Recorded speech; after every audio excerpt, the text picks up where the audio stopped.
सुंदर दिवाली हो कि इस अज्ञानता का अंधकार सृष्टि से ही खत्म हो जाए। आप सभी 1 मिनट के लिए खड़े हो जाएंगे।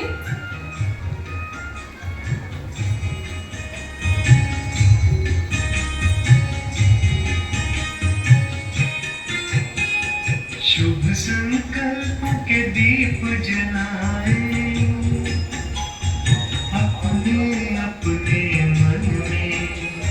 शुभ संकल्प के दीप जलाए अपने अपने मन में। जग उजियारा होगा प्रेम से, सुख ही सुख कण कण में। शुभ संकल्प के दीप जलाए।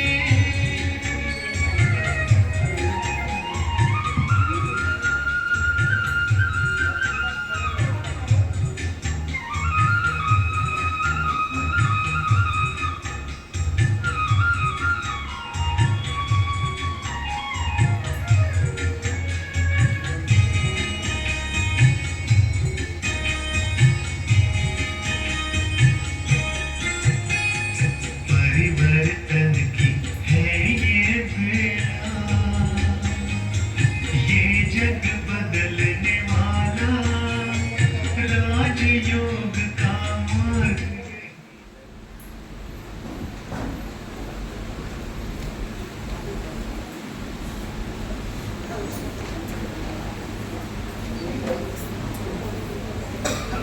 हमारे बीच में प्रगतिशील प्राकृतिक किसान श्री राम गोपाल सिंह चंदेल जी कंदरावा ऊंचाहार से हाजिर हुए हैं। आप 40 एकड़ में आम, आंवला, मौसमी की खेती करते हैं। इसके अलावा 6 एकड़ में 5 वर्षों से गौ आधारित प्राकृतिक खेती जो विविधीकरण एवं नवाचार के विधि से करते हैं। पिछले वर्ष प्रदेश के मुख्यमंत्री आदरणीय योगी आदित्यनाथ जी ने 1 लाख रुपए अंगवस्त्र तथा प्रशस्ति पत्र देकर आपको सम्मानित किया है तथा फरवरी 2024 में 1 हफ्ते के लिए आप माउंट आबू पे प्रवास करके वहां से यौगिक खेती के कार्यक्रम में प्रतिभाग किया है। आप मुख्य अतिथि को अपने फार्म में ड्रैगन फ्रूट गिफ्ट करना चाहते हैं। आप बहुत ही बड़े लेवल पर, आपकी फार्मिंग बहुत बड़े लेवल पर फेमस है, रायबरेली के नामचीन फार्मर हैं। तो बहुत अनूठा संगम है यहाँ पर आज, जो प्राकृतिक सेवा के, स्वास्थ्य सेवा के क्षेत्र के साथ साथ हमारे पास इतने बड़े बड़े व्यवसायी, साथ साथ इतने बड़े किसान भी हमारे बीच में हाजिर हैं। आप अपने फार्म का बना हुआ आप dragon fruit as a gift हमारे अतिथियों को देना चाहते हैं। मंच पर हम आपका बहुत सचिन भाई जी को देना चाहते हैं। और आप जब भी अगर ऊंचाहार जाए तो भाई जी से कांटेक्ट कर ले और भाई जी के फार्म पर जरूर जाइएगा। आपको इतना सुंदर लगेगा वहां देखने का। हमारी दीदी लोग वहां विजिट करके आए हैं। भाई जी का कार्य बहुत ही प्रशंसनीय है, अनुकरणीय है। आज किसानी खेती जिसके लिए लोग थोड़ा सा विमुख हो रहे हैं, तो भाई जी के कार्यकलाप से लोग वापस फिर अपने लौकिक कार्यकलाप के लिए, खेती किसानी के लिए एक नए तरीके से इस कार्यक्रम में आपकी उपस्थिति, आपका भी सम्मान सचिन भाई जी के द्वारा जय जवान जय किसान का नारा देते हुए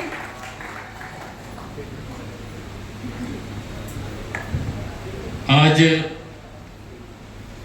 इस कार्यक्रम में ये मेरा सौभाग्य है कि मुझे सहभागी होने का अवसर मिला और हमारे बीच में मुख्य अतिथि के रूप में आदरणीय भाई जी मंजा सिंह है। तो 2 लाइनें इनके लिए हम कहना चाहेंगे।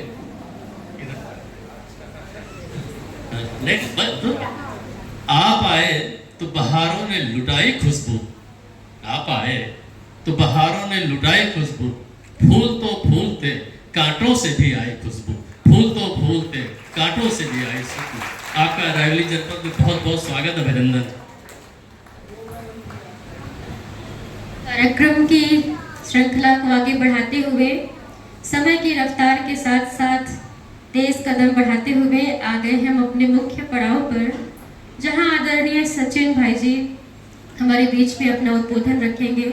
भाई जी का परिचय संक्षिप्त में देते हुए मैं बताना चाहूँगी, डॉक्टर सचिन परब भाई जी मुंबई यूनिवर्सिटी से MBBS की डिग्री हासिल की है। आपने क्लिनिकल रिसर्च में स्पेशलाइजेशन भी किया है। आप पेशे से काउंसलर हिप्नोथेरेपिस्ट भी हैं। सीक्रेट ऑफ अल्टीमेट लिविंग के top rated weekend special programme के साथ पीस ऑफ माइंड चैनल के आप रेगुलर स्पीकर हैं। आप तंबाकू जागरूकता की वैश्विक पहल के परियोजना निदेशक हैं। भारत भर में विभिन्न कॉरपोरेट सेक्टर्स के आप कॉरपोरेट ट्रेनर हैं। आप माई इंडिया एडिक्शन फ्री इंडिया के नेशनल कोऑर्डिनेटर हैं। आप Rajyoga education and research foundation की मेडिकल विंग के संयुक्त सचिव हैं। आप BSES MG हॉस्पिटल अंधेरी मुंबई में विजिटिंग फैकल्टी मेंबर हैं। विहासा स्वास्थ्य सेवा में मूल्य एक आध्यात्मिक दृष्टिकोण इंटरनेशनल प्रोग्राम के आप फैसिलिटेटर भी हैं। भारतीय फार्मास्यूटिकल और क्लिनिकल रिसर्च संगठनों के आप सलाहकार हैं। पिछले 26 वर्षों से आप राजयोग का अभ्यास एवं प्रशिक्षण कर रहे हैं। नशा मुक्ति कार्यक्रम की सफलता को देखते हुए महाराष्ट्र सरकार ने आपको महात्मा गांधी नशा मुक्ति अवार्ड से नवाजा है। साथ ही साथ आदर्श डॉक्टर पुरस्कार और रोटरी सेवा पुरस्कार भी आपको प्रदान किया गया है। आपने अपने जीवन के अनुभव के आधार पर एक पुस्तक लिखी है, समस्याओं से समाधान तक। ऐसे आदरणीय भ्राता जी जिनके पास बहुत सारा अनुभव है आज हमारे बीच में मौजूद हैं। तो कार्यक्रम की श्रृंखला को अभी हम समर्पित करते हैं उस डोर को भाई जी के हाथ में, और बहुत सुंदर से वो हमें खुशियों का पासवर्ड देंगे और सभी संभाल के रखना है इस पासवर्ड को।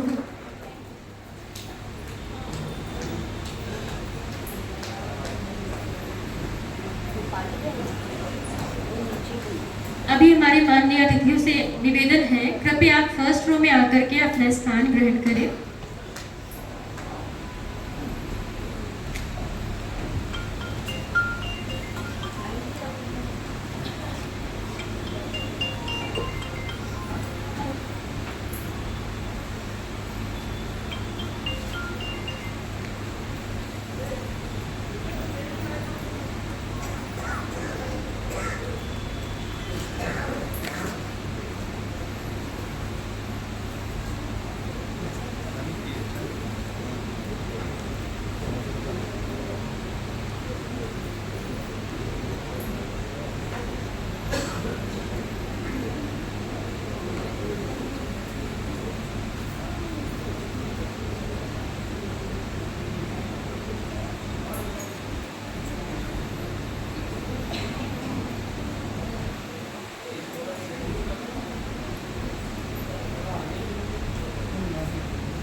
हेलो,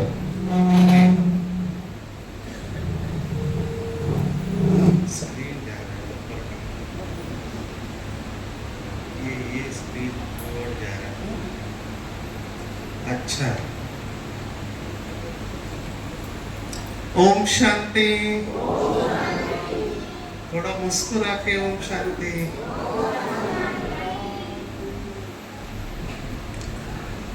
खुशी का पासवर्ड, ये टॉपिक मैंने लेना चालू किया कुछ साल पहले से। इसका कारण है कि मैं मानसिक स्वास्थ्य में सेवाएं देता हूँ। मैं मेंटल हेल्थ प्रोफेशनल हूँ, तो मैं तो एक डॉक्टर हूँ, तो ज़्यादा मेरा लेक्चर जो होते हैं मेडिकल कॉलेजेस में होते हैं या IMS में होते हैं। और पिछले 20 वर्षों से मैं डॉक्टर्स के लिए एक प्रोग्राम कर रहा हूँ इंडिया में, जो कि 50 देशों में चल रहा है अभी। और वो प्रोग्राम करते वक्त मैंने क्या देखा कि डॉक्टर्स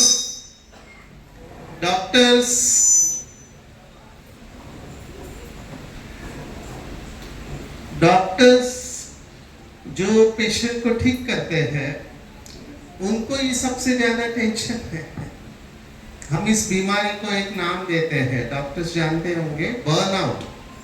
बर्नआउट ये बीमारी है। बर्नआउट माना टायर्ड एंड एग्जॉस्टेड, वो हमेशा थके हुए रहते हैं, tired and exhausted all the time. और फिर उसमें से कई डॉक्टर्स को मानसिक बीमारियां होती है। मुझे शॉक तब लगा जब मेरा क्लासमेट, मैं मेरा मोबाइल साइलेंट पे क्योंकि मुझे फोन आता है काउंसलिंग के लिए। I am a professional therapeutic counsellor.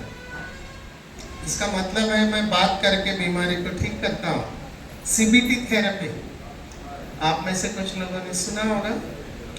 Cognitive behavioural therapy को हम यूज करते हैं मानसिक तनाव को कम करने के लिए। तो मैं सुसाइड प्रिवेंशन में काम करता हूँ, आत्महत्या प्रतिरोध। तो जब तनाव बहुत बढ़ता है, अच्छे लोग सुसाइड कर लेते हैं, और इसमें से 80% लोगों को हम बचा सकते हैं। ये हमने देखा। 20% लोगों को हम नहीं बचा सकते हैं क्योंकि वो थोड़ा इम्पल्सिव होते हैं। इम्पल्सिव समझते हैं आप? मेरे बोलने में ज्यादा अंग्रेजी शब्द आएंगे। इम्पल्सिव माना उनके अंदर वो लहर आती है और वो कर देते हैं, वो सोचते नहीं है आगे पीछे। हमारे मुंबई का शब्द है, मैं मुंबई से हूँ, तो मुंबई का शब्द है सनकी। सनकी शब्द सुना है हमने? नाना पाटेकर सनकी होते हैं, वो सनक में कर देते हैं, वो सोचते नहीं है कि आगे क्या होगा। तो इन लोगों के साथ काम करते करते, इवन भारत सरकार के साथ काम करते करते हमने देखा कि मानसिक बीमारियां बढ़ते जा रही है, और उसमें भी विशेष डिप्रेशन की बीमारी, उदासी की बीमारी, ये बहुत बढ़ रही है आजकल। और हमने सोचा कि क्या करें। मैं माइक नीचे पकड़ रहा हूं तो उनको टेंशन आ रहा है। ये ऐसा किशोर कुमार की तरह पकड़ने की आदत नहीं है क्योंकि ऐसे पकड़े ना तो इसके ऊपर स्ट्रेस आता है। मैं 8-8 घंटा बोलता हूँ तो ऐसे पकड़ेंगे तो मेरा हाथ दर्द करने लगेगा, इसलिए हाथ ऐसा रखता है। ऐसा पकड़ के कंफर्टेबल नहीं रहता, या तो कॉलर माइक रहता है। पर आपको आवाज आ रहा है? आ रहा है। मैं शुरुआत करना चाहूंगा मेरा एक्सपीरियंस। मैं साउथ में गया था, दक्षिण भारत। यहाँ पर कोई है केरल से?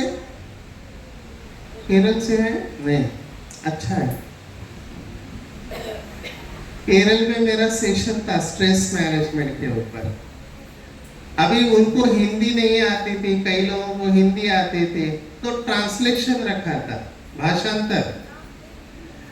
तो मेरा बहुत बड़ा बायोडाटा पढ़ा गया। तो अभी मेरे इज्जत का सवाल था। सब लोग सुनने को आए, मुंबई का डॉक्टर है, कुछ तो अच्छा सुनाएगा।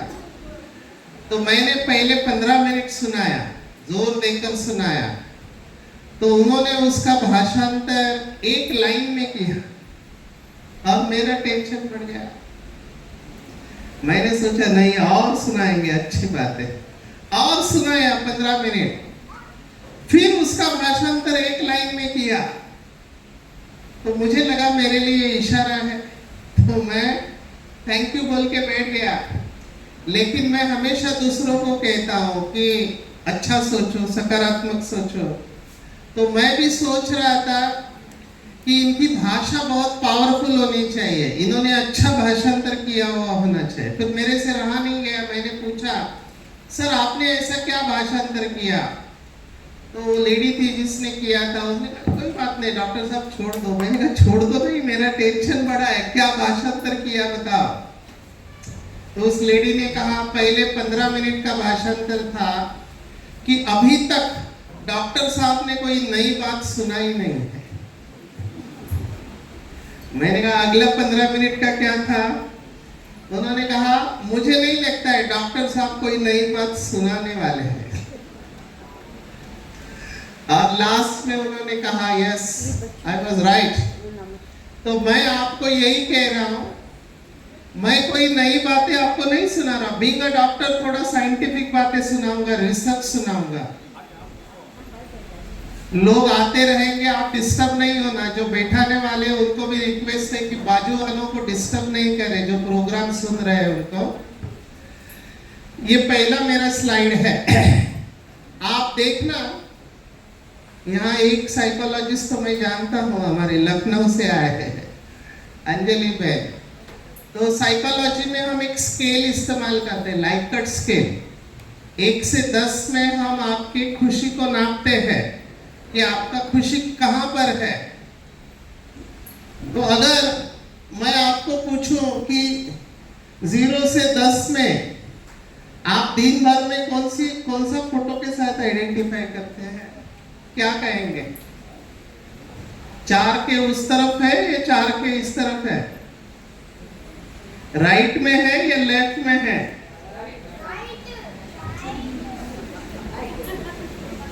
मेरा वाला राइट या आपका राइट? हाँ ठीक है। बच्चों से सीखना है। आवाज क्या है? हेलो, हाँ आया। देखना, अगर आप लंबे समय तक इस तरफ रहते हैं, इस तरफ 4 के नीचे, एक आध दिन आपका मूड ऑफ होता है, it is okay, nothing wrong. मैं खुशी के ऊपर लेक्चर लेता हूँ, मेरा खुद का मूड नहीं रहता है कई बार, क्योंकि एडमिन होते हैं ना, सर एडमिन है तो जानते हैं एडमिन का स्ट्रेस क्या होता है। बहुत सारी जिम्मेवारियां होती है, नेशनल प्रोजेक्ट को संभाल रहा हूँ, बहुत सारे प्रोग्राम होते हैं, ट्रैवलिंग में 27 डेज ट्रैवल करते हैं, तो बहुत सारा फिजिकल एंड मेंटल प्रेशर होता है, स्ट्रेस होता है। मैं नहीं कह रहा, प्रेशर होता है, और उसका भी असर आता है शरीर के ऊपर। तो मूड ओकेजनली आपका लो है ना, ओके, नथिंग रॉन्ग। लंबे समय तक उधर मत रहो, इस तरफ आ जाओ। यहाँ कोई है जिसका मूड लंबे समय तक उधर रहता है, 4 के नीचे है? अच्छा, पर आप मुस्कुरा क्यों रहे थे? हाथ भी खड़ा कर रहे, मुस्कुरा भी रहे। मैं आपका सत्कार नहीं करने वाला। तुम इतना जो मुस्कुरा रहे हो, क्या गम है जिसे छिपा रहे हो? आपको अगर मदद चाहिए तो प्लीज मिलना। ये साइंस की स्लाइड है, मैं इसके लिए हिंदी शब्द इस्तेमाल करूंगा। ये स्लाइड बनाई एक न्यूरोलॉजिस्ट, दिमाग के डॉक्टर ने, न्यूरोलॉजिस्ट डीएम न्यूरो। उन्होंने खुशी के स्तर के लिए 3 शब्द इस्तेमाल किया। एक है, पहला अंग्रेजी का शब्द प्लेजर। प्लेजर माना इंद्रियों के स्तर पर जो खुशी मिलती है, प्लेजर। जिनको अंग्रेजी आता है, प्लेजर के साथ कौन सा शब्द जाता है? Pleasure is always associated with happiness. अच्छा, ठीक है। प्लेजर हमेशा पेन के साथ रहता है। हम इसको साइकोलॉजी में कहते हैं pleasure and pain principle of life. जो चीज आपको खुशी देती है, वही चीज आपको क्या होगा? दुख देती है। इसको बहुत अच्छी तरह से समझना। यहाँ पर कौन सी स्वीट डिश खाई जाती है रायबरेली में? सभी खाई, जलेबी। जलेबी ज्यादा फेमस है, ठीक है, मुझे नहीं पता। जलेबी कितना खा सकता है कोई? इधर है कोई महारथी? कितना खाएगा? सर आप ना हंस रहे, कितना खा सकते हैं? 10 20 खाएंगे, बराबर है। तो अगर जलेबी खाने से खुशी मिलती है, तो ज्यादा जलेबी खाने से ज्यादा खुशी मिलेगी क्या? नहीं मिलेगी। यही आपको समझना है। ज्यादा जलेबी खाने से ज्यादा खुशी नहीं मिलती है। इसको हम कहते हैं प्लेजर। इंद्रियों के द्वारा मिलने वाला सुख, ये अल्पकाल का होता है, थोड़े समय के लिए होता है, और यही सुख दुख का कारण बनता है। यहाँ मीठे बच्चे कितने हैं? मीठे बच्चे, अरे मीठे नहीं समझ, मीठे माने डायबिटीज वाले, जिनका शुगर है। अभी इन लोगों के सामने देखो क्या हालत, शादी में जाते हैं, शादी में थाली में आ गई जिलेबी, अभी उनका द्वंद्व चालू होता है, खाऊं या नहीं खाऊं। दिल कहता है खाओ खाओ, दिमाग कहता है मत खाओ। दिल कहता है एक से क्या होगा, दिमाग कहता है पिछले बार एक से ही शुरुआत किया था। दिल कहता है एक गोली ज्यादा ले लूंगा, दिमाग कहता है नहीं तुम्हारी किडनी जा रही है। कौन जीतेगा? दिल और दिमाग में जब द्वंद्व चालू होता है, जीतता कौन है? हाँ, दिल है कि मानता नहीं। यही मैं आपको बता रहा हूं, ये इंद्रियों का सुख वाले ना हमेशा दोलायमान अवस्था में रहेंगे, दोलायमान। और फिर वो कहेंगे कभी खुशी, आगे का मैंने बोला ही नहीं, कभी खुशी कभी गम की अवस्था में। इसलिए मेडिटेशन क्या करता है, आपको इंद्रियों के ऊपर नियंत्रण लाता है। डॉक्टर साहब ने आगे कहा कि इसके ऊपर जो है वो है जॉय। जॉय माना जो अंदर से आता है, ये है बाहर से मिलने वाला खुशी या सुख, जो भी आपको। और डॉक्टर्स कहते हैं दोनों में न्यूरोट्रांसमीटर अलग निकलते हैं, यहाँ ये है और यहाँ ये न्यूरोट्रांसमीटर है। देखो डोपामिन दोनों जगह पे है, पर ऑक्सीटोसिन वैसोप्रेसिन यहाँ पर आता है। ये थोड़ी ऊंची अवस्था है। जॉय विद इन माना आपके अंदर से आने वाली खुशी जो किसी सपोर्ट के बगैर है। लोग मुझे कहते हैं खुशी के लिए कोई कारण तो चाहिए, मुझे बताओ क्या खुशी के लिए कोई कारण चाहिए? चाहिए या नहीं चाहिए? अगर कारण के ऊपर खुशी होगी तो कारण गया तो खुशी भी गई। ये अंदर की खुशी की बात है, जिसको हम कहते निस्वार्थ भाव से सेवा करना, बिना किसी अपेक्षा के। मेरे पास पति पत्नी के काउंसलिंग के केसेस बहुत आते हैं, तो वो पति पत्नी बोलते हैं मैंने तुम्हारे लिए इतना किया, मैंने तुम्हारे लिए इतना किया, तुमने मेरे लिए क्या किया? तो मुझे बताओ, रिश्ता बिजनेस है? बिजनेस है, इतना दिया तो इतना आना चाहिए? नहीं, ये लेन देन बिजनेस में होती है। बिना किसी सहारे के आपकी खुशी है तो ज्यादा लंबे समय तक रहेगी। और तीसरी खुशी, जिसको योगियों की खुशी कहा गया है, उसको कहते हैं ब्लिस। ब्लिस को हिंदी में क्या बोलेंगे? आनंद की अवस्था। आनंद के अपोजिट कुछ नहीं है, प्लेजर के अगेंस्ट में पेन है, सुख के साथ दुख है, पर आनंद के अपोजिट कुछ है? आनंद के आगे की स्टेज है, परमानंद की स्टेज है, और उसमें जो केमिकल निकलते हैं वो अलग होते हैं।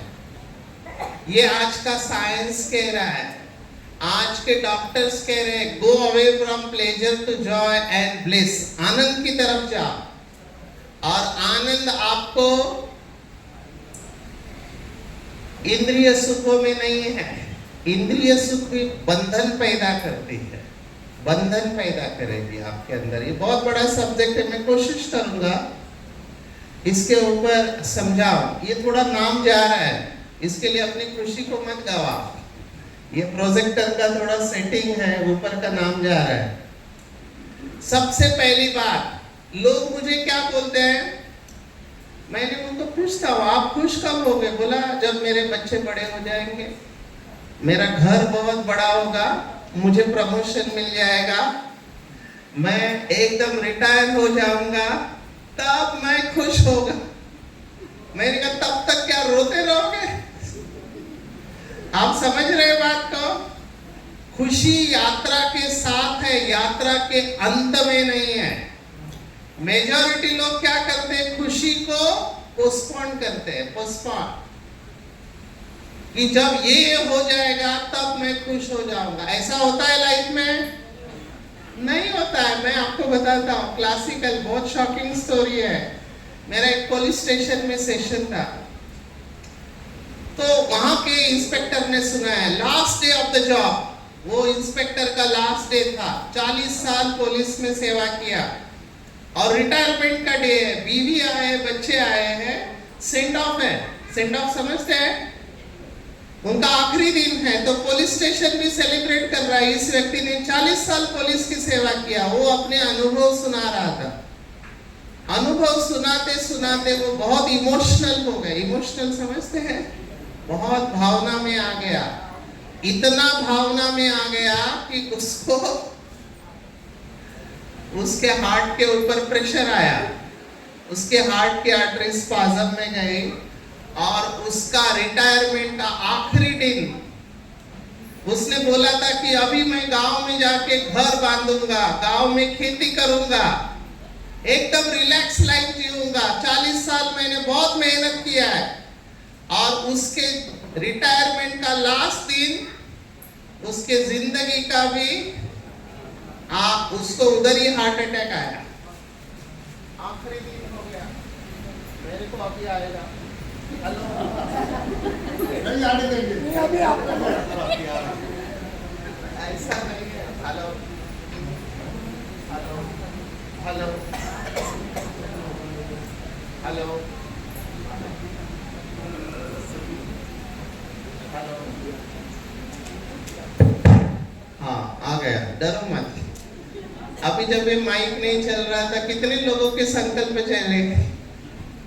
नहीं चलना चाहिए। ये हमारे लिए पेपर था। कौन कौन पास हुए इस पेपर में? माइक के बिल्कुल नहीं हिलना चाहिए। ये सब बातें आती रहती है, पार्ट ऑफ द गेम। सब हमारी इच्छा के अनुसार नहीं होता है। अच्छा, तो पहला क्या करना चाहिए? पहला प्रिंसिपल मैं आपको बता रहा हूं, खुशी यात्रा के साथ है।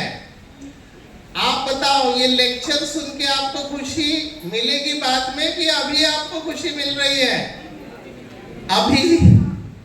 अभी मैं एक बहुत बड़ा प्रिंसिपल आपको सुनाने जा रहा हूं, साइकोलॉजी का, मेरे फील्ड का। जैसे हमारे विचार होते हैं वैसे हमारी भावना होती है, बराबर है? Our thought leads to feeling। हमारे विचार हमारे कंट्रोल में है।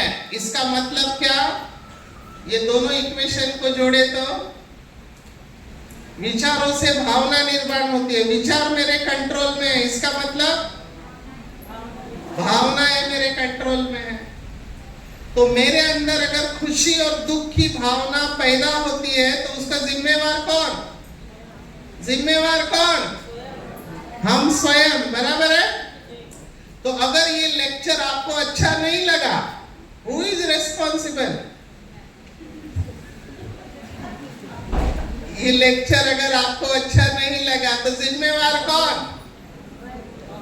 कहते डॉक्टर साहब बहुत चालाक है। यही प्रिंसिपल है लाइफ का। कई लोग कहते तुम्हारे वजह से मैं दुखी हूं, तुमने मुझे दुख दिया। सही है या गलत है? गलत है। मैं आपको रियल स्टोरी सुना रहा हूं। 30 साल से पूरा भाग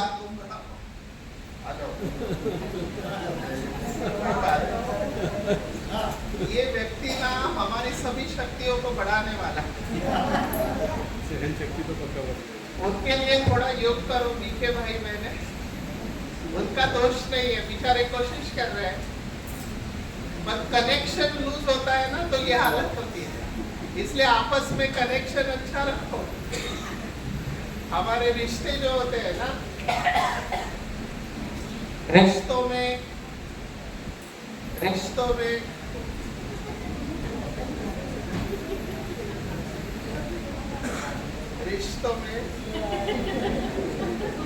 में करंट ही नहीं रहा।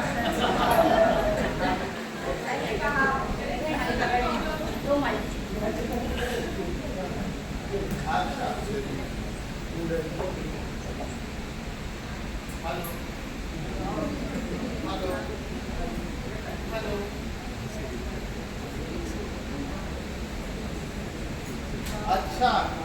मैं कोशिश करता हूँ, मेरे को थोड़ी खांसी है पर बगैर माइक के बोलना मेरे लिए थोड़ा मुश्किल है। हेलो, हाँ, रिश्ते इलेक्ट्रिसिटी की तरह होते हैं, अगर गलत कनेक्शन जुड़ा जिंदगी पर शॉक मिलेंगे, अगर सही करंट जुड़ा, सही कनेक्शन, जिंदगी भर आपकी जिंदगी लाइट से प्रकाशित हो जाएगी। तो रिश्ते भी इलेक्ट्रिसिटी की तरह होते हैं, कनेक्शन सही है, आवाज ठीक आएगा। मैं कहा था, भूल गया। नहीं, मैं एग्जाम्पल दे रहा था। हाँ, एग्जाम्पल, मेरे पास मेजॉरिटी लोग जो आते हैं, दुखी लोग, उनका एक ही कारण है, उसने ऐसे बोला, उसने मुझे ऐसे बोला और मेरा खुशी गया। आप शाम को सच बोलते हैं, सभी शाम को सच बोलते हैं? प्रश्न गलत है, दिन भर सच रहते हैं। अच्छी बात है। मेरे अंदर ये प्रश्न क्यों आते हैं, उसका कारण है। मेरे पास एक केस आया, मदर फादर बच्चे को लेके आए। एक तो माँ बाप सबसे बड़ी गलती करते हैं, कभी भी बच्चों को ऐसे नहीं बोलना चाहिए। क्या बोला? ये गधा, ये गधा बहुत झूठ बोलता है। मैंने उनको दो प्रश्न पूछे, गधे के माँ बाप कौन हुए? दूसरा, कभी भी अपने बच्चे का इंसल्ट नहीं करना दूसरों के सामने। दूसरा, मैंने कहा, अच्छा बच्चा झूठ बोलता है, किसके ऊपर गया?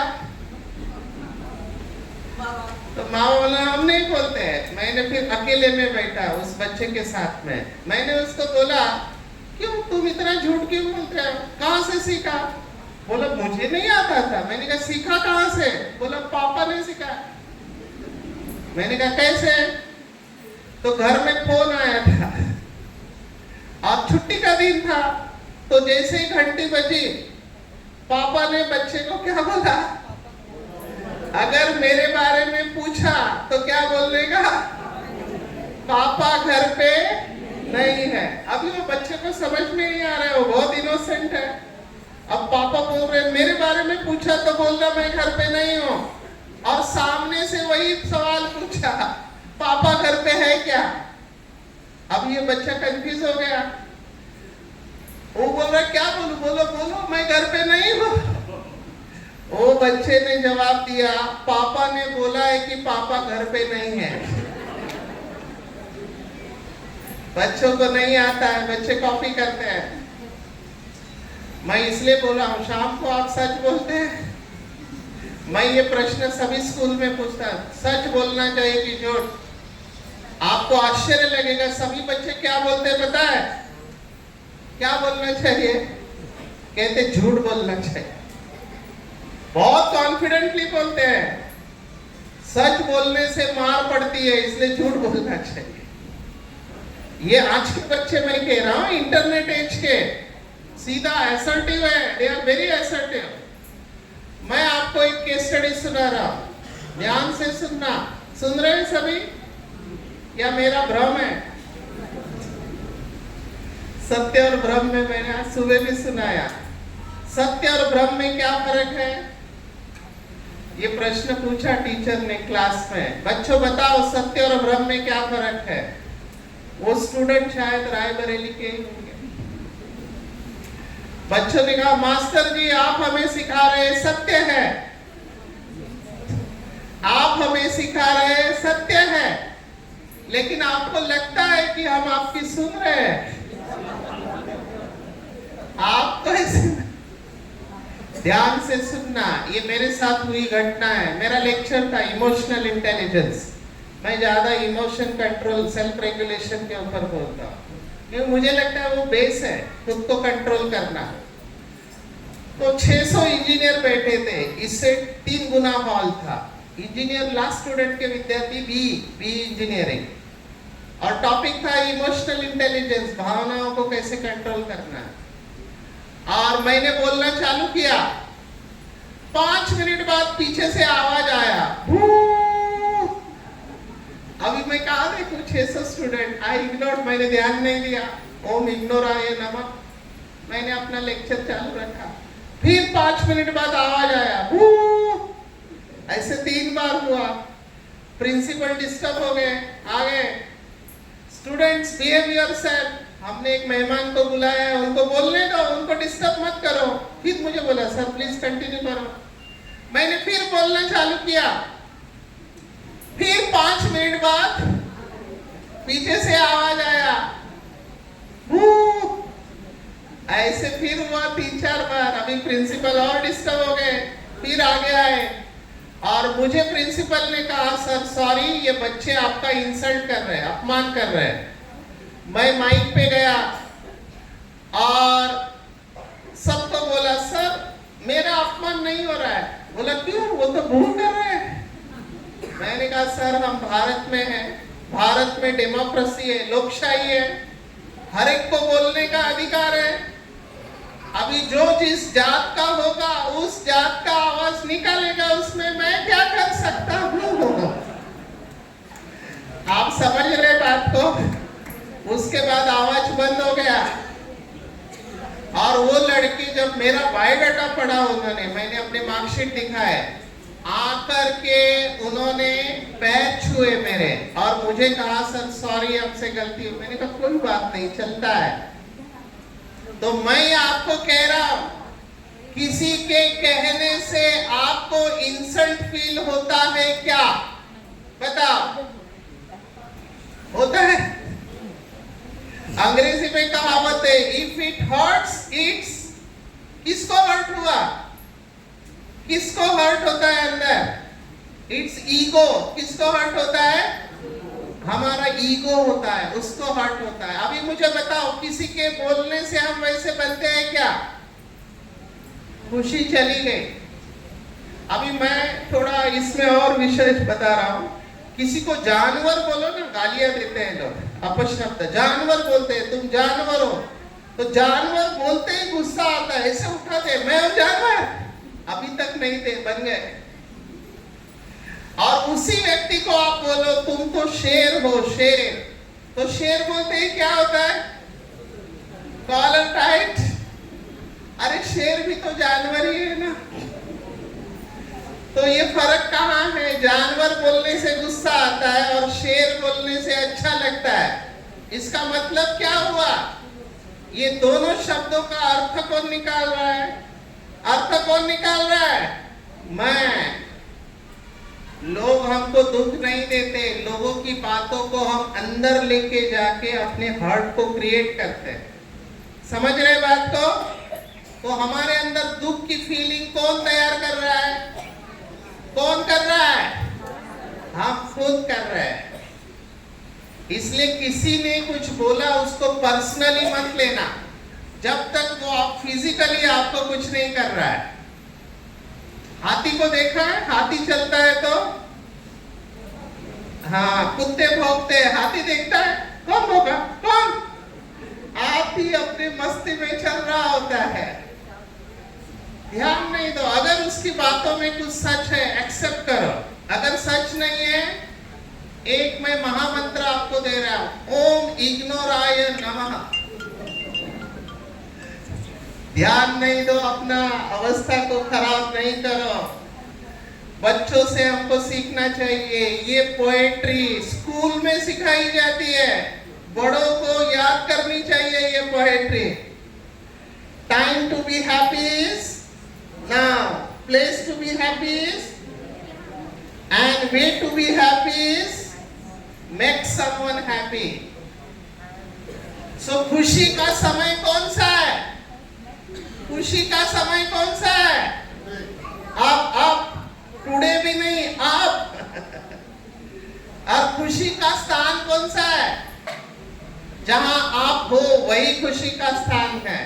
और खुशी का सबसे अच्छा तरीका क्या है? सबसे अच्छा तरीका, खुशी कैसे बढ़ती है? हाँ, बांटने से बढ़ती है। Please understand this case study. मैं एक साइंटिस्ट हूं तो हम रिसर्च बताते हैं, हर बात पे आपको केस स्टडी मिलेगा। मुंबई में, मैं नाम नहीं बता सकता हूँ, वीवीआईपी करोड़पति है, मैं नाम नहीं बता सकता हूँ, इतना फेमस है। उसको पता चला मैं काउंसलिंग करता हूँ, दवाई चालू था उसका, मुझे बुलाया सर काउंसलिंग के लिए आओ, बाहर नहीं आ सकता है। उसके घर पे गया मैं, Nepean Sea road, VIP area in Mumbai. उसका 3 माले का देखो, मुझे गुस्सा मत दिलाओ, ऐसे कुछ लोग बोलते हैं भाई हेलो। तो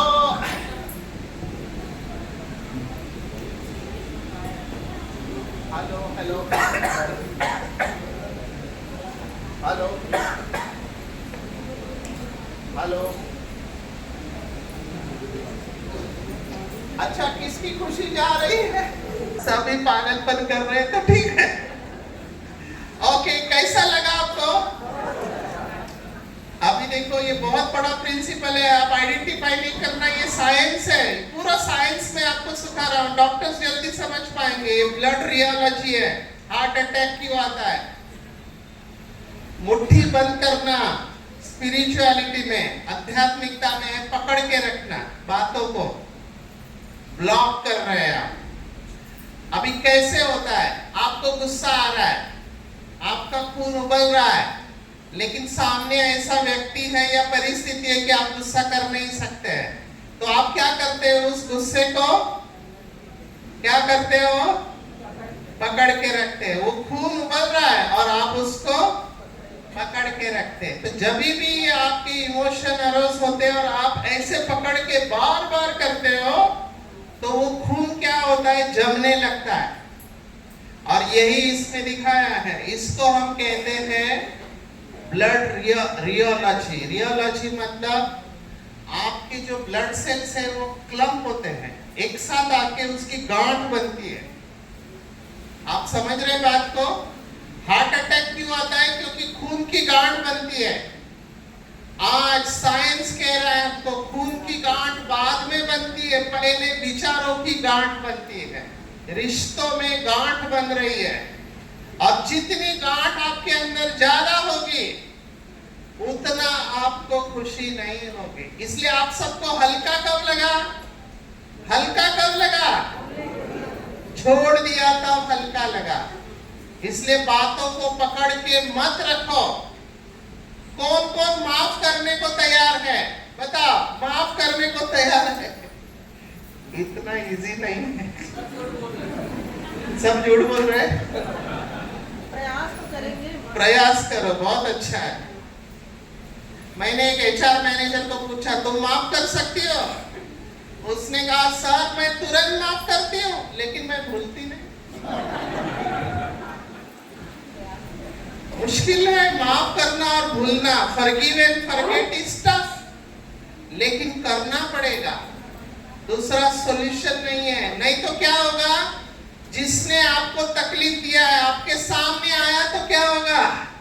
वो पूरी फाइल खुल जाती है, पूरी फाइल खुल जाती है, और खुशी। मैंने तो बहुत केसेस, मैं कॉर्पोरेट ट्रेनर हूँ, कंपनीज में ट्रेनिंग लेता हूँ। मुझे एक भाई ने कहा, सर इसको देखते ही मेरे को गुस्सा आता है। मैंने कहा क्या किया क्या उसने? बोला इसने मेरे को गाली दिया। मैंने कहा अच्छा गाली दिया, कब दिया?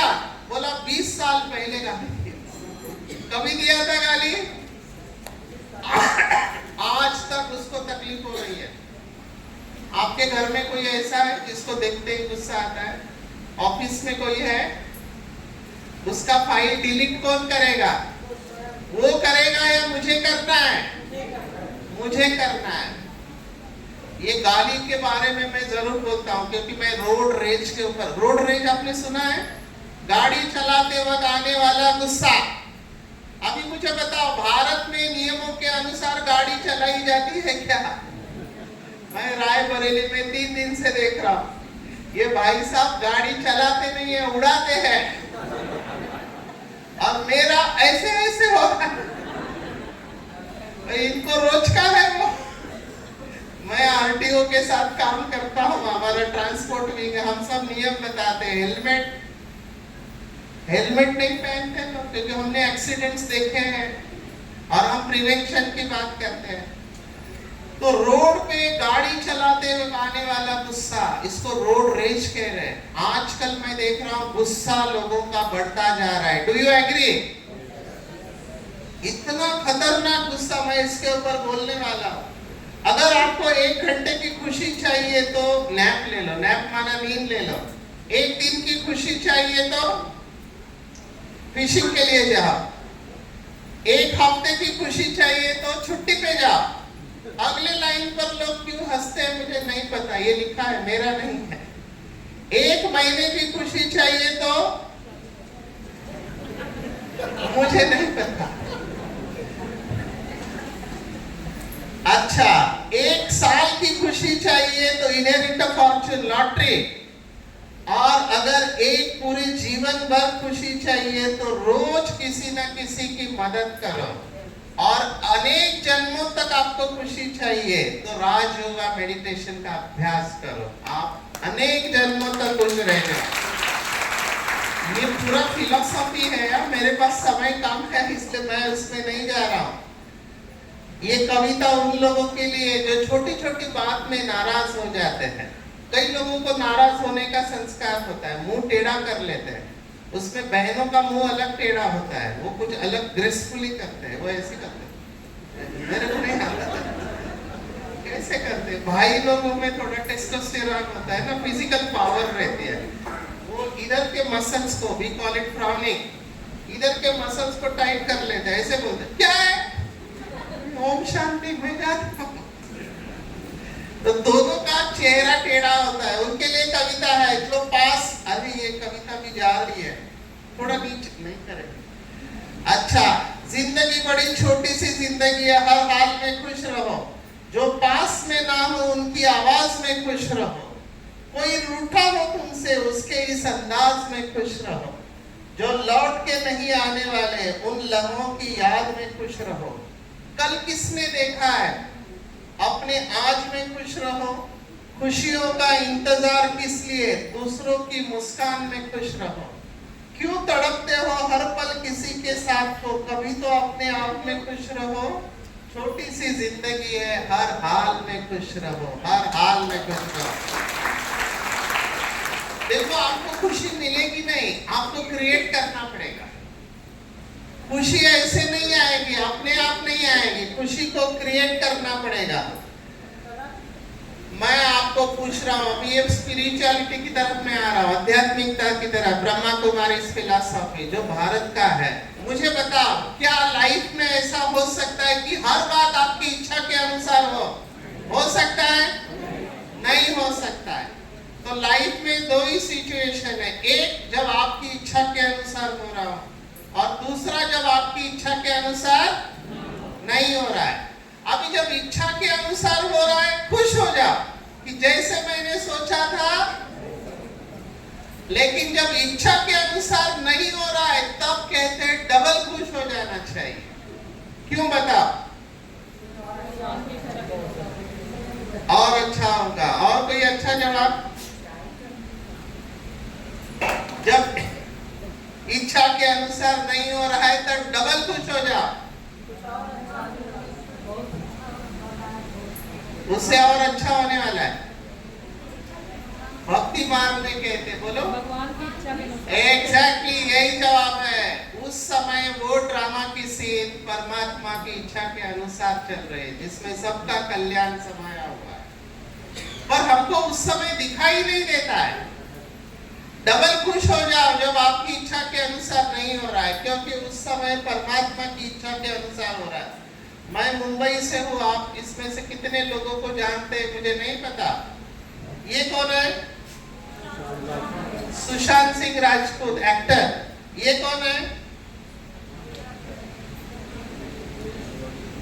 मैं देख रहा हूँ ये फोटो, मैं 2 दिन से दिखा रहा हूँ। यहाँ के लोग ना निष्पाप, निरागस, पवित्र आत्मा है। बॉलीवुड को जानते हैं, अमिताभ बच्चन, इसके साथ काम की हुई एक्ट्रेस है जिया खान। जोया नाम अच्छा है, उसको अगली बार बोलेंगे तुम्हारा नाम मत लिखो। जिया खान है। ये कौन है? हाँ, मर्लिन मोनरो, ये विदेश की मधुबाला है। ये इसका फोटो थोड़ा गया है, सॉरी फॉर प्रोजेक्टर प्रॉब्लम। ये जो है कौन है? मध्य प्रदेश के गुरु थे, ये मॉडल एंड देन टर्न गुरु। इनके लाखों फॉलोअर्स थे।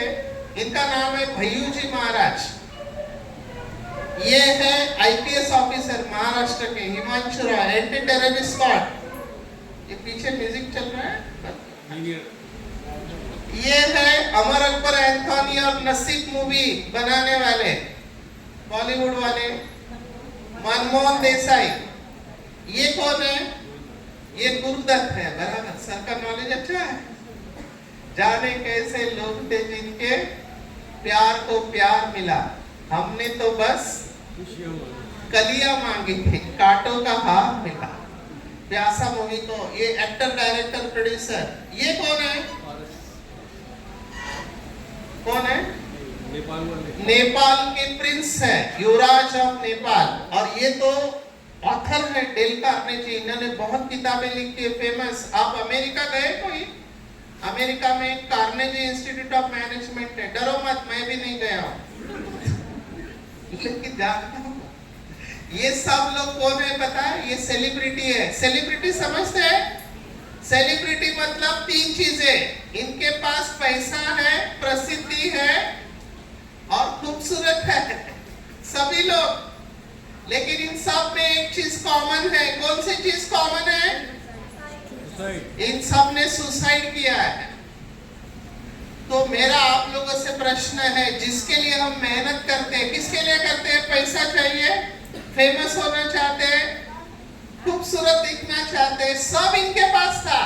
फिर भी इन्होंने ऐसा डिसीजन क्यों लिया कि जीने से मरना अच्छा है? क्यों लिया? क्योंकि अंदर खुशी नहीं है, प्रेशर को हैंडल नहीं कर पाए। इसलिए मैं आपको बता रहा हूं, अपने साथ बात करो आज इस वक्त। Talk to yourself. मुझे क्या चाहिए? ये स्पिरिचुअल क्वेश्चन है। मुझे क्या चाहिए? मैं इसके ऊपर आ रहा हूं। मैं थोड़ा साइंस और बताता हूं। ये व्यक्ति है जिसने रिकॉर्ड तोड़ दिया। इसका नाम है नॉर्मन कजिंस, डॉक्टर, ऑर्थोपेडिक सर्जन। तो जल्दी समझेंगे। सर, एंकिलोजिंग स्पॉन्डिलाइटिस, क्या इस बीमारी का इलाज है आज? इसका कोई इलाज नहीं है। ये बाम्बू स्पाइन बोलते हैं, स्पाइन फ्यूज हो जाता है। ये व्यक्ति को ये बीमारी हुई और ये लास्ट स्टेज में है। इसको डॉक्टर ने बोला तुम ऐसे ही बिस्तर पर मरने वाले हो। पर ये व्यक्ति ने क्या किया? चैलेंज किया कि मैं हॉस्पिटल में नहीं मरूंगा। उसने डिस्चार्ज लिया, होटल में गए, पैसा था, और इसने डिसाइड किया, ध्यान से सुनो, बहुत इंपॉर्टेंट बात है, सभी सुन रहे हैं? इसने डिसाइड किया मैं रोते रोते नहीं मरूंगा। मैं कैसे मरूंगा? हंसते हंसते। तो उस जमाने में, 70s की बात है, उस जमाने में चार्ली चैपलिन सुना है नाम, और एक laurel Hardy, I don't know whether you heard. एक मोटा होता है और एक, तो इन दोनों का कॉमेडी सीरियल ये देखता था, खूब खुश रहता था, हंसता था, डॉक्टर को हंसाता था, नर्सेस को हंसाता था। इसने क्या देखा? जब ये खुश रहता है, इसको इंजेक्शन की जरूरत कम पड़ती है, पेन किलर की जरूरत नहीं जब खुश रहता है। तो इसने अपने खुशी का डोज बढ़ाना चालू किया और धीरे धीरे इसका इंजेक्शन बंद होने लगा। और ये एक ही केस है सर जो एंकिलोजिंग स्पॉन्डिलाइटिस से पूरी तरह से ठीक हो गया, बाहर आया है, पूरी तरह से ठीक हो गया। आप इसके लिए तालियां बजा सकते हैं। मुझे ये क्यों अच्छा लगा? क्योंकि इसने डॉक्टर के डायग्नोसिस को चैलेंज किया। डॉक्टर बोलते हैं कि तो इसका, डॉक्टर का भी दोष नहीं, उनको जो पता है वही बोलते हैं। इलाज तो है ही नहीं, पेन किलर देना पड़ेगा, इम्यूनोमॉड्यूलेटिंग ड्रग्स देंगे ज्यादा से ज्यादा, आजकल आए हैं। तो इसने उसको चैलेंज करके खुशी का डोज बढ़ाया और फिर इसने एक किताब लिखी, मैं सबको रिकमेंड करूंगा, हिंदी में भी अवेलेबल है। ये किताब का नाम है एनाटॉमी ऑफ एन इलनेस। इसके बाद इसको हार्ट अटैक भी आया, हार्ट अटैक में भी ये सरवाइव किया, नॉर्मन कजिंस। तो खुशी जैसे, कौन सा कहावत है भारत में? खुराक नहीं, खुशी जैसे खुराक नहीं। सबसे बेस्ट डाइट है खुशी। अब ये लड़का देखो, मैंने इसका फोटो उठा लिया। क्यों उठा लिया? क्योंकि मैं बहुत बड़े बड़े घर में गया हूँ, बच्चों के पास खेलने के लिए सब कुछ है, सब खिलौने हैं, मोबाइल है, फिर भी रोते रहते हैं, झगड़ा करते हैं। इस लड़के के पास खेलने को कुछ नहीं। इसने क्या किया? 2 कचरा की गाड़ी के बीच में अपना झूला बना लिया। So happiest people don't have the best of everything, they just make the best of everything they have. खुशी के लिए जरूरी नहीं कि आपके पास बहुत सारी चीजें हो, पर जितनी भी चीजें आपके पास है उसमें आप खुश रह सकते हैं। माता, ये समझ में आ रहा है? स्लाइड अंग्रेजी में समझ में आ रहा है? आप खुश है? खुश है? माता अगर खुश हो गई तो क्या कहना। मैं आपको खुशी का सीक्रेट फॉर्मूला बता रहा हूं, सुन रहे हैं सभी? ये कहानी आपके जीवन को बदल सकती है अगर समझ में आ गई तो। मुझे कभी कभी सोच में पड़ता हूं मैं क्या बताऊं, ये सब रिसर्च की बात है। जो लोग खुश रहते हैं उनकी प्रतिकार शक्ति अच्छी रहती है। कैंसर होने के बाद में भी जो लोग रिकवर करते हैं वो खुश रहने वाले पेशेंट होते हैं। अभी माताओं की बात निकली है इसलिए मैं सुना रहा हूँ। माताओं से गलतियां देखो कैसे होती है। ब्रेस्ट कैंसर हो गया, एक माता को ब्रेस्ट का कैंसर हो गया, उसका ऑपरेशन हुआ, तो ये 3-4 माताएं उसको देखने को गई उसको देखने को। वो बिस्तर पे थी जिसका ऑपरेशन हुआ था, और ये माताओं ने चालू किया। अच्छा नहीं हुआ। और फिर एक माता ने धीरे से बोला, हमारे इधर भी एक थी, उसको भी ऐसे ही हुआ था। वो 3 महीने में ऐसे सजेशन नहीं लेना चाहिए। वो 3 महीने में चली गई, इसका मतलब क्या हुआ? तुम भी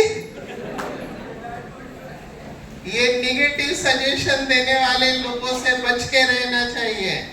मैं आपको खुशी की कहानी सुना रहा हूं। अगर आपको ये कहानी समझ में आ गई, आज का लेक्चर इधर ही खत्म हो जाएगा। सुन रहे सभी? राजा और प्रधान की कहानी है। राजा और प्रधान। राजा, बहुत बड़े राज्य का राजा, वो खुश नहीं था, लेकिन उसका जो बावर्ची, बावर्ची समझते हैं यहाँ क्या बोलते हैं? बावर्ची जो खाना बनाता है, रसोइया, सॉरी, रसोइया, बावर्ची, अलग अलग नाम है। वो हमेशा खुश रहता था, गाना गाता था। मैं माताओं को पूछ रहा हूँ, माता ये खाना कौन कौन बनाते हैं घर पे? हाथ खड़ा करो। अच्छा, भाइयों के भी है, ठीक है। हर घर का सिचुएशन अलग होता है। अच्छा ठीक है, माताओं को प्रश्न है मेरा, कौन कौन माताएं खाना बनाते समय गाना गाते हैं? सुनते नहीं है, गाते हैं, गाने वाले। अच्छा है, 4-5 है। बाकी माताएं क्या करते हैं? मेरे कोई मरना है, कोई आएगा नहीं। अभी ये जो रसोइया था, ये खाना बनाते समय भी गाना गाता था, हर वक्त गाना गाता था। तो राजा ने पूछा, मैं इस पूरे राज्य का राजा हूं, ये मेरा नौकर है, ये इतना खुश कैसे? मैं राजा होके खुश नहीं हूं। तो प्रधान जी होशियार थे, उन्होंने कहा, महाराज ये इसलिए खुश है क्योंकि ये 99 क्लब का अभी तक मेंबर नहीं बना है। राजा बोलता है, मेरे राज्य में कौन सा ये क्लब है? मुझे कैसे नहीं पता, ये कौन सा क्लब है? बोला, महाराज 2 दिन दो मेरे को। वो प्रधान जी क्या करता है, ये बावर्ची रसोइया के रास्ते पर सुवर्ण मुद्राओं की थैली रखता है, जो सोने की मुद्रा है। अब ये गाना गाते गाते घर जा रहा है, रास्ते में थैली देखता है, खुश होता है, सोने की मुद्रा है, खुश होता है, कितनी होगी? गिनना चालू करता है, 10, 20, 70, 80, 90, 99, 99। जैसे वो गिनता है 99, पहला विचार क्या आता है? एक मुद्रा कहाँ गई? फिर से गिनता गिनता है, मेरे गिनने में कोई गलती तो नहीं हुई, फिर से गिनता है, 99 पे आता है। अभी वो सोचता है एक मुद्रा शायद आजू बाजू में गिरी है, बहुत ढूंढता है, नहीं मिलता। अभी वो घर पे जा रहा है, लेकिन वो अभी गाना नहीं गा रहा है, क्योंकि उसके मन में क्या चल रहा है, वो 100वीं मुद्रा कहाँ गई। रात को खाना भी खाया, सोया भी है, कल जाते वक्त फिर से चेक करूंगा रास्ते में कहाँ गिरी होगी। रास्ते में देखते हुए आता है, कहीं पर भी उसको 100वीं मुद्रा नहीं मिलती। अभी वो किचन में घुस गया है, उसने तड़का लगाया, खाना बना रहा है, लेकिन आज वो गाना नहीं गा रहा है, क्योंकि उसके दिमाग में क्या चल रहा है, वो 100वीं मुद्रा कहाँ गई। अभी वो राजा उसको देखता है, बोलता है इसको क्या हो गया, आज ये गाना क्यों नहीं गा रहा है। तब प्रधान जी कहते हैं, महाराज आज से ये भी 99 क्लब का मेंबर बन चुका है। 99 क्लब, यही हमारे दुख का कारण है। ध्यान से सुनो, हमारे जीवन में 99 चीजें अच्छी हो रही होती, लेकिन हम सोचते किसके बारे में है, वो एक चीज जो अच्छी नहीं हो रही है। ग्रेटफुल, इसके ऊपर सबसे ज्यादा रिसर्च हुआ, इसको अंग्रेजी में बोलते हैं ग्रेटिट्यूड, कृतज्ञता का भाव। बहुत कुछ इसके ऊपर है, मैं शॉर्ट में सुना रहा हूँ। जिसको चलना नहीं आता है वो दूसरे को देखता है, जिसके पैर है कितना भाग्यवान है, अपने पैरों पे चल रहा है। जिसका पैर अच्छा है वो सोचता है, देखो मेरे को पैर से, उसके पास साइकिल है, मेरे पास साइकिल नहीं है। साइकिल वाला क्या सोचता है, वो 2 व्हीलर वाला कितना भाग्यवान है, मेरे को तो साइकिल पे पैरों को दर्द होता है। 2 व्हीलर वाला क्या सोचता है, देखो बारिश में भीगता हूं मैं, कार होती तो कितना अच्छा होता। कार वाला क्या सोचता है, बड़ी कार होती तो और खुशी होती। बड़ी कार वाला क्या सोचता है, ये गिराएंगे, उसका बार बार उधर पैर टच हो रहा है। बड़ी कार वाला क्या सोचता है, उसको लेक्चर से कुछ लेना है, फोटो बहुत अच्छा, आवाज गया मेरा। हेलीकॉप्टर नहीं मिला ना, हेलीकॉप्टर आ रहा हूँ उसके ऊपर।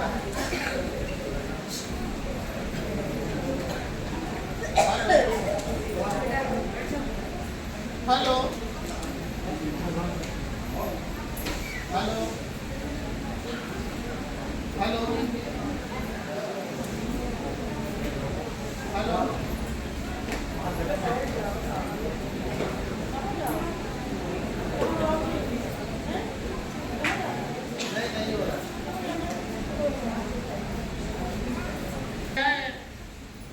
ये मेरी 11th स्टैंडर्ड की मार्कशीट है। मुंबई में पासिंग मार्क्स 35 है, 100 में से 35 चाहिए, मुझे कितने मिले हैं 34। तो 34 माना पास या फेल,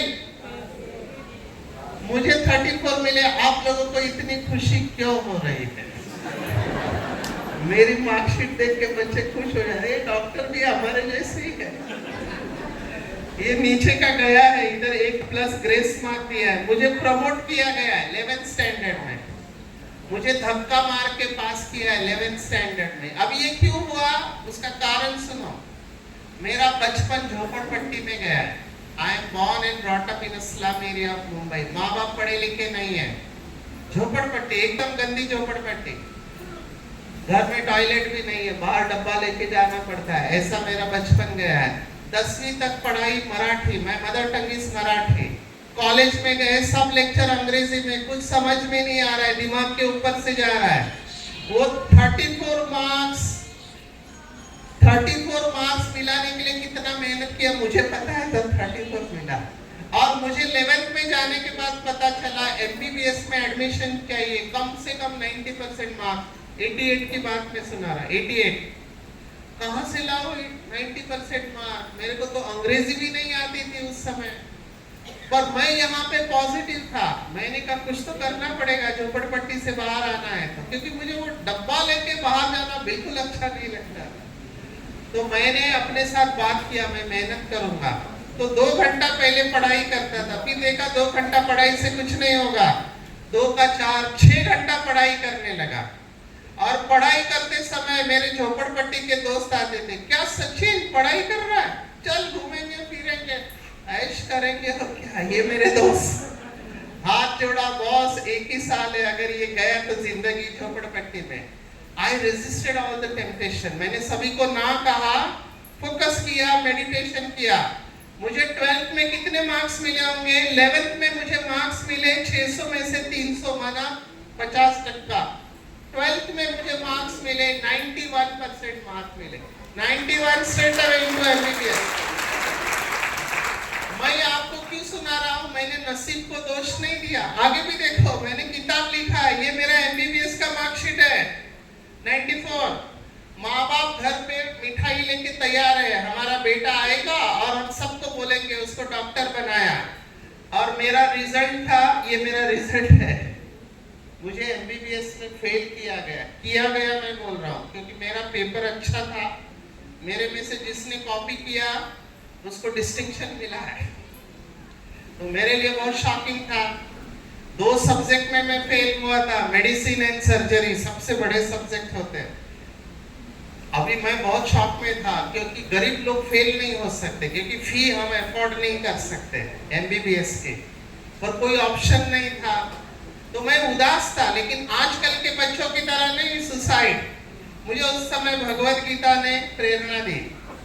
मैंने विनोबा भावे की भगवत गीता उस समय पढ़ी, तो मुझे बहुत एनर्जी आ गई। मैंने कहा फिर से फाइट करेंगे, और फिर पढ़ाई चालू किया। मैंने उस वक्त अप्लाई किया था यूनिवर्सिटी को, मेरा पेपर चेक करो। यूनिवर्सिटी ने बोला हर लड़के को लगता है पास है, तू तो 2 सब्जेक्ट में फेल हुए, जाओ फिर से पढ़ाई करो। तो आई वॉज सैड, लेकिन मैं हिम्मत नहीं हारा, मैंने फिर से पढ़ाई चालू किया। 5 महीने बाद मेरे हाथ में रिजल्ट आया, दूसरी एग्जाम के 15 दिन पहले, और मुझे बोला गया सर सॉरी, आपका पेपर बराबर चेक नहीं हुआ था, आप अच्छे मार्क्स से पास हो गए, और मुझे वापस पास कर दिया गया। ये ताली बजाने की बात नहीं है। मेरे जीवन के 6 महीने चले गए जिसमें मेरी कोई गलती नहीं थी। लोगों ने कहा यूनिवर्सिटी के ऊपर केस करो, मैंने कहा आई एम नॉट इंटरेस्टेड। अगर मैं लायक हूँ, कामयाबी अपने आप मेरे पास आएगी। अभी ध्यान से सुनो, ये है प्रतिभाताई पाटिल, जानते हैं, प्रेसिडेंट ऑफ इंडिया। इन्होंने ये प्रोजेक्ट लॉन्च किया, मेरा भारत नशा मुक्त भारत। मैं इसका नेशनल कोऑर्डिनेटर हूँ। पूरे भारत में 25,000 लोगों को मैंने ट्रेनिंग दिया हुआ है जो नशा मुक्ति की सेवा करते हैं। महाराष्ट्र सरकार से हमको 7 बार स्टेट लेवल का अवार्ड है। ये माउंट आबू है। आप में से कौन कौन बीके तो गए, नॉन बीके कोई गया है? ये हॉल है 25,000 कैपेसिटी का, विदाउट एनी पोल। इन सब लोगों का खाना सोलर पे बनता है। उस स्टेज पे गवर्नर ऑफ गोवा बैठे हैं। मैंने ये प्रोजेक्ट लॉन्च किया, ग्लोबल इनिशिएटिव ऑफ टोबैको। ये प्रोजेक्ट आज 180 कंट्रीज ऑफ वर्ल्ड में पहुंच गया है। 180 देशों के लोग इसको जानते हैं। ये WHO चीफ हमारे स्टॉल पर आई थी, यूनाइटेड नेशन का कॉन्फ्रेंस। ये है top team of India tobacco में। ये सब स्टेट में मैं गया हूँ, मुझे खास खुशी है। सभी बॉर्डर पे मैं गया हूँ। आर्मी में मैंने बहुत सेवा किया है। अंडमान निकोबार में भी गया हूँ, अरुणाचल प्रदेश। ये 7 बार स्टेट लेवल का अवार्ड। ये नितिन गडकरी है जो नागपुर में हमको अवार्ड दिया था। राजस्थान गवर्नमेंट से भी हमको अवार्ड है। ये गवर्नमेंट के अभी कैबिनेट मिनिस्टर हैं मध्य प्रदेश के। इनके साथ MOU हुआ है नशा मुक्त भारत अभियान, इसका भी कोऑर्डिनेटर हूँ। ये गाड़ियां पूरे भारत में घूमती है। G20 सुना है आपने? G20 में मैंने 20 देशों के सामने ब्रह्मा कुमारी मेडिटेशन को रिप्रेजेंट किया है कि कैसे मेडिटेशन से बीमारियां ठीक होती है। ये है 20 देशों के प्रतिनिधि। मुझे आज तक समझ में नहीं आया अफ्रीका के बाजू में मुझे क्यों खड़ा किया।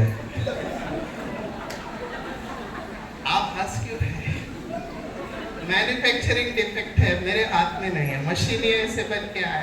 फिर मुझे किसी ने बोला सर ये इंडिया की डॉक्टर है जिसके बाजू में आप खड़े हैं। पर ग्रेट एक्सपीरियंस था। मुझे YouTube के ऊपर रोज 21,000 लोग सुनते हैं, 40 देशों में सुनते हैं एवरी डे। और ये थोड़ा स्पिरिचुअल टॉक है, ज्ञान रहस्य। सो मेरा क्या नुकसान हुआ? झोपड़पट्टी में पैदा हुआ, 11th में प्रमोट हुआ, एमबीबीएस में फेल हुआ, लेकिन यहाँ पे पॉजिटिव रहने के कारण और आपके लिए मैं समय दे रहा हूँ, आज मैं आपके सामने खड़ा हूँ। मैंने क्या किया है? Converted my stress into strength, tragedy into Triumph and stars into stars. तो परिस्थिति को दोष नहीं देना, न अपने नसीब को दोष देना। समय यहाँ पे खत्म हो रहा है, इसलिए मैं जाने से पहले 2 पंक्तियां सुनाना चाहता हूँ। उर्दू समझ में आती है आपको? डरो मत, मुझे नहीं आती है, पर ये 2 गालिब के 2 शेर हैं, मुझे बहुत पसंद है। मिर्जा गालिब, पहला शेर है, गालिब कहता है कि गालिब जिंदगी भर एक ही भूल करता रहा कि धूल चेहरे पर थी और आईना साफ करता रहा। गालिब जिंदगी भर एक ही भूल करता रहा। अपने को बदलो, दूसरे को बदलने में एनर्जी वेस्ट नहीं करो, दूसरे को एक्सेप्ट करो, एक्सपेक्ट नहीं करो। और गालिब ने जिंदगी को कुछ इस तरह से आसान कर दिया, गालिब ने जिंदगी को कुछ इस तरह से आसान कर दिया, कुछ लोगों से माफी मांग ली और कुछ लोगों को माफ कर दिया। गालिब ने जिंदगी को आसान कर दी। तो आज से इधर से जाने के बाद घर पे जाके क्या करेंगे? माफ करेंगे। एक भाई घर पे गया और उसने अपनी पत्नी को बोला, लेक्चर सुन के गया था, बोला चल तेरे को माफ किया, माफ किया। अरे मैंने कहा उपकार कर रहा है या माफ कर रहा है? ऐसे माफ नहीं करना है, माफी अंदर से होती है। आपका व्यवहार बदलना चाहिए, बराबर है? व्यवहार बदलना चाहिए, और व्यवहार बदलने के लिए मेडिटेशन है, उसके बगैर नहीं बदलेगा। ये है मेडिटेशन। ये मेडिटेशन स्पिरिचुअल रियलिटी का है। इस तरह से लाइट आपके अंदर आती है। ये ब्लॉकेज है जो मैंने आपको बताया, ब्रेन के अंदर, हाथ, छाती, पेट में। जैसे ही ये फ्लो चालू होता है योग का, आपके अंदर के ब्लॉकेजेस ओपन होने लगते हैं। मैं इसमें काम करता हूँ, मेरा काम है हीलिंग करना। मैंने सर को भी बोला है, मैंने एम्स में सेशन लिए हैं हीलिंग के ऊपर, कि इस समय इसकी जरूरत है। अरे इस स्टेज में आपको आना है, ये डबल लाइट स्टेज है। क्या आप इसका अनुभव करना चाहते हो? है टाइम? टाइम है कि बंद करना है? अच्छा, क्योंकि 7 बजे का टाइमिंग था, मेरे पास घड़ी नहीं है।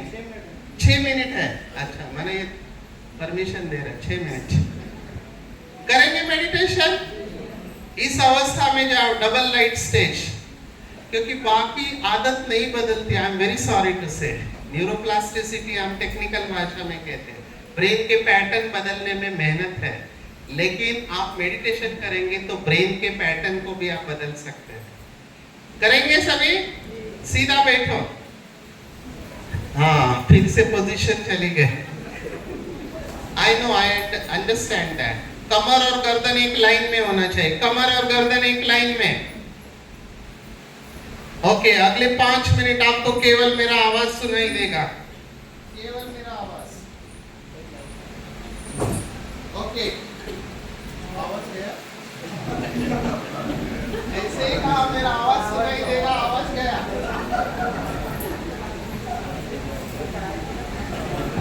हाँ, आ गया। ओके, गया। हेलो,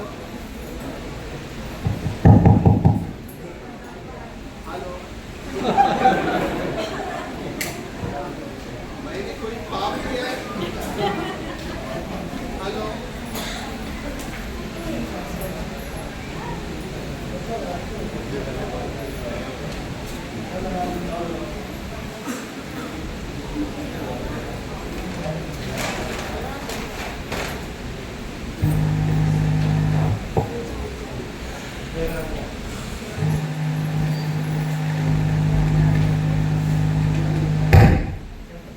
हेलो,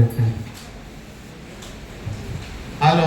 ओके, मैं 3 स्टेज में, आई एम हिप्नोथेरेपिस्ट। मैं हिप्नोटाइज नहीं कर रहा, पर I am using the technique of hypnotism.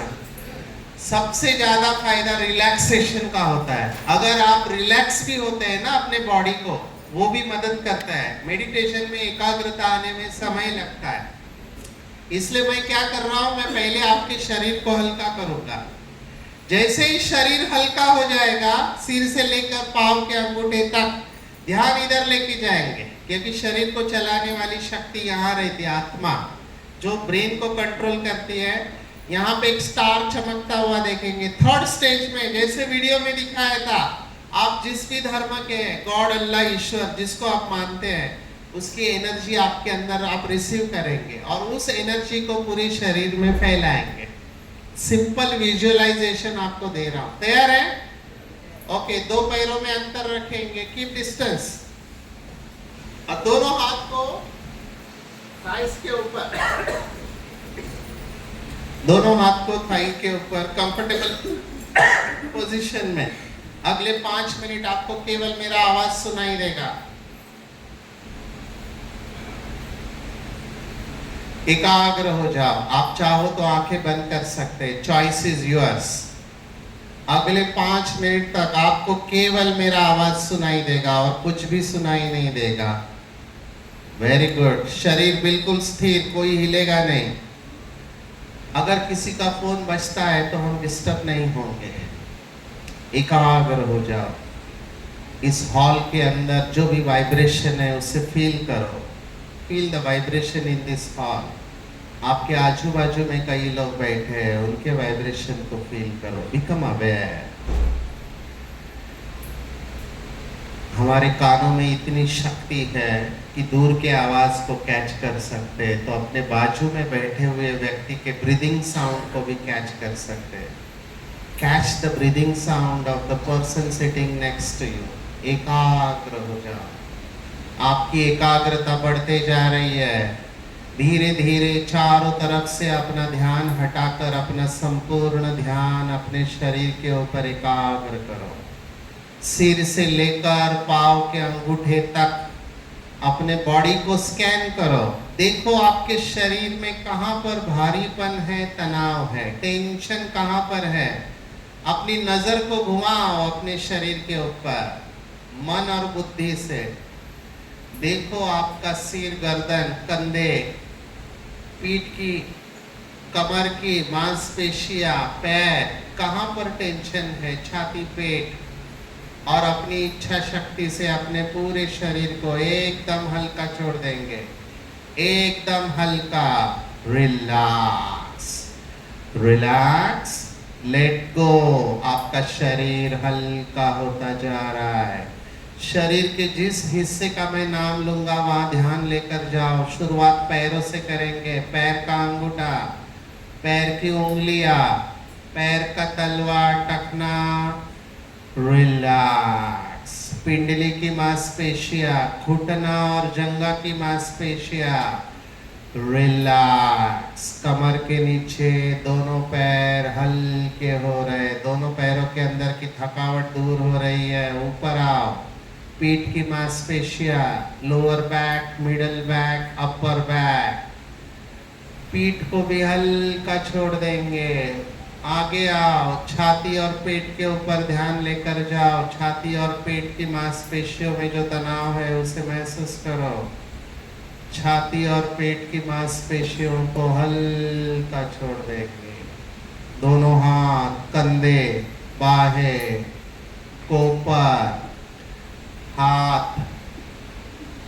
Relax. गर्दन के नीचे पूरा शरीर हल्का हो चुका है। गर्दन की मांसपेशियां, चेहरे के ऊपर ध्यान लाओ। कपाल प्रदेश, आईब्रोज, आंखें, ठोड़ी। रिलैक्स। सिर से लेकर पांव के अंगूठे तक आपका पूरा शरीर हल्का हो रहा है। एकदम पूरा शरीर हल्का हो रहा है। पूरे शरीर के अंदर की थकावट दूर हो रही है। और हल्के होंगे।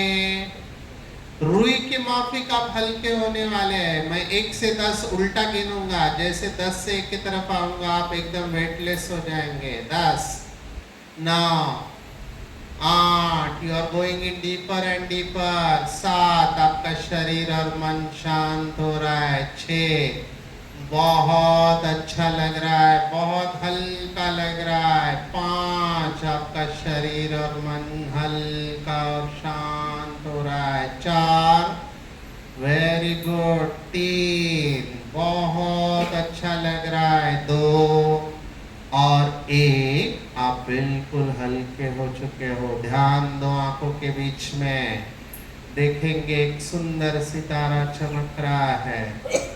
ये शरीर एक सुंदर मंदिर है, जैसे मंदिर में दीपक जलता है वैसे एक दिया जल रहा है दो आंखों के बीच में। और आप ये दिव्य प्रकाश हो। ये शरीर भारी है लेकिन आप बिल्कुल हल्के हो। शरीर का वजन है, आपका कोई वजन नहीं है। आप एक लाइट हो, बहुत हल्के हो। जैसे वीडियो में दिखाया था, विजुअलाइज करो आकाश से परमात्मा जिसको भी आप मानते हैं वो आपको आशीर्वाद दे रहा है। ब्लू कलर की लाइट आकाश से आपकी तरफ आ रही है, आपके मस्तिष्क में प्रवेश कर रही है। और ये लाइट आपके अंदर जैसे फैलते जा रही है, आपके अंदर जितने भी टॉक्सिन्स है, जहरीले पदार्थ दूर होते जा रहे हैं। सिर, गर्दन, छाती, पेट, हाथ, पैर में ये लाइट फैलते जा रही है। जैसे ये लाइट फैल रही है, आपके शरीर की हर पेशी स्वच्छ और पवित्र बन रही है। शरीर और मन शांत होते जा रहा है, शांत। बहुत अच्छा लग रहा है, आपका शरीर और मन बिल्कुल हल्का हो चुका है। शरीर की हर पेशी स्वच्छ और पवित्र बन चुकी है, आपका मन भी शांत हो चुका है।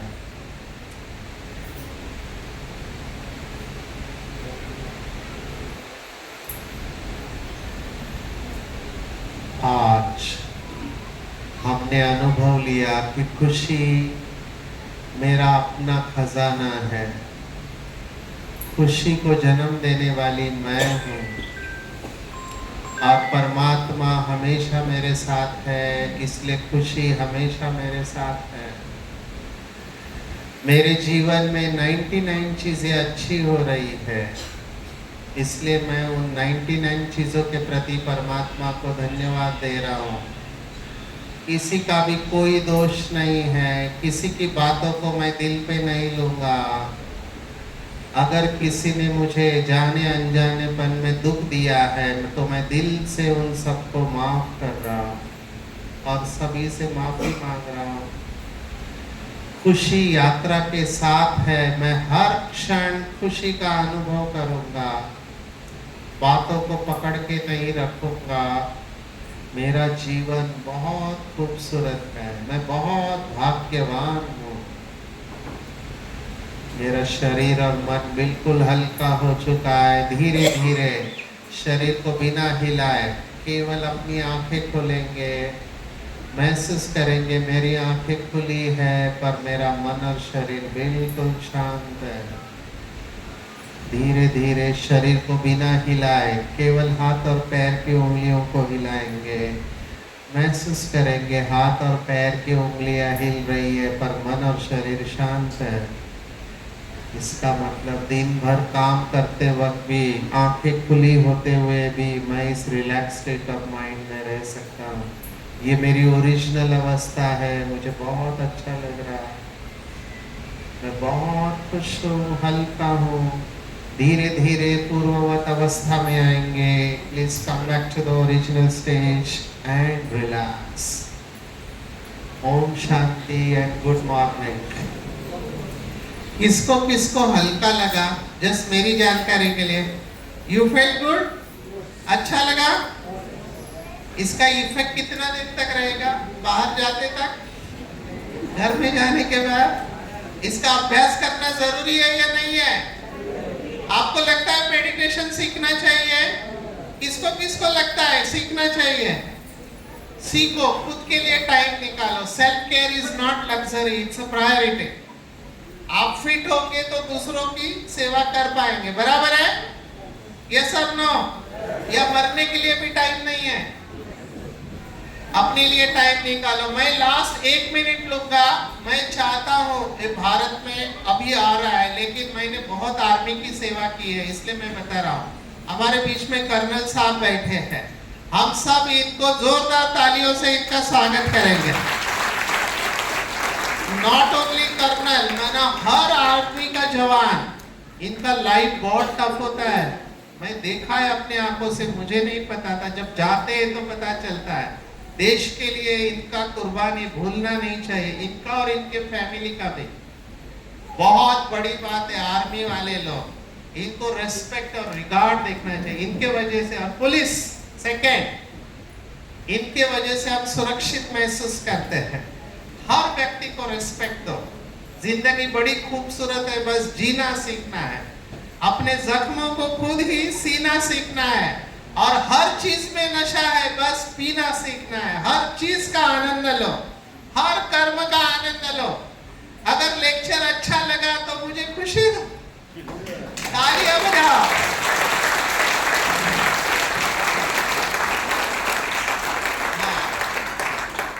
तालियां जिन्होंने नहीं बजाई उनके लिए मैं सुना रहा हूं। हम सबको जन्म से ही तालियों का फिक्स कोटा मिला है, उसको इसी जन्म में पूरा करना होता है।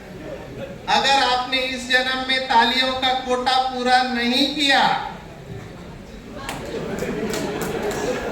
अगले जन्म में कंपलसरी तालियां बजानी पड़ती है, इसलिए बजाओगे। Thank you very much.